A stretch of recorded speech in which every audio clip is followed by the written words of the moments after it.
suis le professeur Karine Briot, je suis rhumatologue et je suis responsable d'une des équipes du CRES, qui est l'équipe ECAMO, épidémiologie appliquée aux maladies ostéo-articulaires.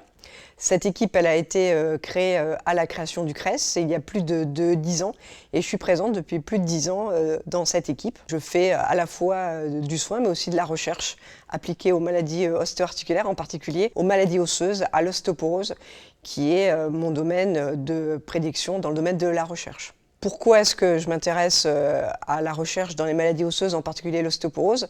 C'est parti d'un constat pendant mes études de médecine et puis après d'un déficit de dépistage et de traitement de l'ostéoporose, et des études épidémiologiques de dépistage m'ont conduit après mon parcours de médecin, à me lancer dans des travaux de recherche sur l'épidémiologie de l'ostéoporose, qui est la plus fréquente des maladies osseuses. Au sein d'ECAMO, l'avantage c'est de collaborer avec mes collègues qui sont dans des aspects rhumatologiques assez proches de l'ostéoporose. On travaillait tous pour la plupart à l'hôpital Cochin.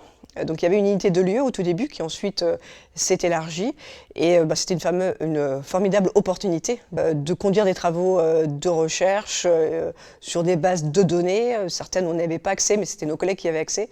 Donc on a vu ça comme une grande aventure. Notre philosophie, c'est que on voit des patients, on observe des pratiques et on a des questions générées par des situations, par des problématiques, et c'est ce qui génère nos questions de recherche. Ensuite, on a la question et on se dit quels moyens a-t-on à disposition, ou peut-on avoir à disposition pour répondre à cette question. Et c'est vraiment cette philosophie qui a toujours animé ECAMO, qui a animé mes travaux de recherche. Et ça, c'est un avantage dans le CRES, d'être dans le CRES, pour avoir les collaborations avec les autres équipes, les moyens en biostatistique, en séminaire, pour répondre et pour nous faire progresser. Alors le thème de l'intelligence artificielle, outre un effet de mode, est probablement très utile dans la recherche sur les maladies musculo-squelettiques. Un exemple, c'est dans le dépistage. Pour arriver à dépister une maladie par un autre outil qui est fait pour diagnostiquer une autre maladie. On travaille beaucoup sur l'imagerie opportuniste. L'imagerie opportuniste, c'est diagnostiquer une maladie à partir d'un examen qui est fait pour autre chose. Et donc, il faut imaginer un jour un patient qui a un scanner du ventre, et à partir de ce scanner du ventre, on pourra lui faire le diagnostic du symptôme pour lequel il vient, mais également calculer un score de risque cardiovasculaire, et également mesurer de la masse osseuse, de la densité osseuse, voir s'il y a des fractures. Et en fait, avec un seul outil, probablement améliorer le dépistage. Alors tout ça, c'est un bel outil, mais après il faut le valider, et c'est un peu les objectifs de l'équipe ECAMO, c'est de voir s'il y a un intérêt dans la pratique et les conséquences que ça a en pratique. On peut imaginer que si on augmente le nombre de personnes qui sont dépistées, il faut être capable de les voir. Donc comment est-ce qu'on organise par exemple un parcours de soins en aval de ce dépistage? Est-ce qu'il n'y a pas des priorités? Plein de réflexions à avoir, mais c'est vrai que l'intelligence artificielle est un thème important pour l'équipe.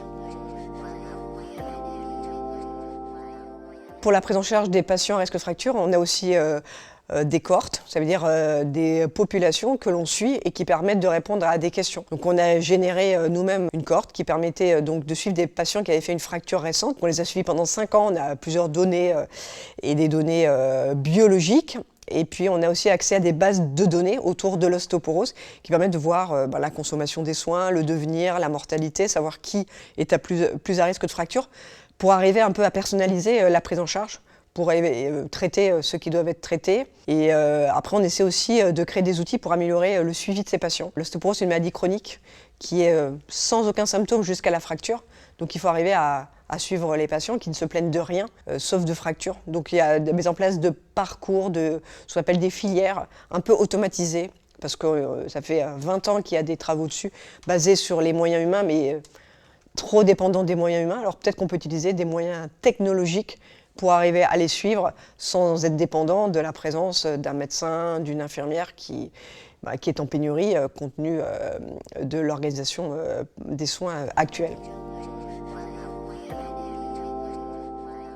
Donc j'ai pris la responsabilité de l'équipe ECAMO depuis janvier 2025 lors de la relabellisation du CRES et des équipes. Donc ce que ça a changé, c'est probablement plus d'engagement vis-à-vis de mes collègues pour que ECAMO soit prêt à la fin, pour la prochaine réévaluation, même si elle n'est pas maintenant, elle se discute très vite, pour attirer des jeunes chercheurs, parce que c'est quand même extrêmement stimulant de pouvoir coordonner, superviser et donner envie à des jeunes médecins qui se lancent dans un parcours de chercheur d'y arriver, et d'arriver à poursuivre ce qui a été créé en 2014, et d'arriver à fidéliser une équipe autour de cette thématique des maladies musculo-squelettiques, même si aujourd'hui on sort un peu de Cochin, parce qu'il y a d'autres centres hospitaliers où il y a des cliniciens chercheurs qui participent. En tout cas, c'est de garder cet état d'esprit et de faire en sorte que dans quelques années, on soit toujours là.